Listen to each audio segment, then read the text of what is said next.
Salam değerli izləyicilər, Azərbaycan Dövlət Musiqili Teatrında qalmaqal yaşandığı iddia olunur. Qaynar Infonun məlumatına görə hadisə Mədəniyyət Naziri Adil Kərimlinin sözügedən teatrda aktyorlarla görüş keçirdiyi ərəfədə baş verib. Qalmaqal isə xalq artisti Afaq Bəşir qızı ilə teatrın aktrisası müğənni Almaz Ələsgərov arasında yaşanıb. Buna səbəb isə Almaz Ələsgərovanın saqqız çeynəməsi olub.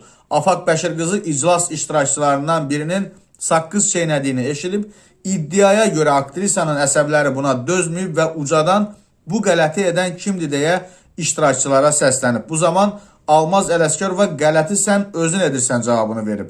Qeyd edilir ki, bundan sonra Afaq Bəşir qızı ilə Almaz Ələsgərov arasında gərginlik yaşanıb, qalmaqal yalnız Nazir Adil Kərimlinin teatra girişindən sonra səngiyib və sayt məsələ ilə bağlı Afaq Bəşir qızı ilə əlaqə saxlayıb, xalq artisti açıqlamasında onu deyən qələt edir. Almaz hara, mən hara deməklə kifayətlənib.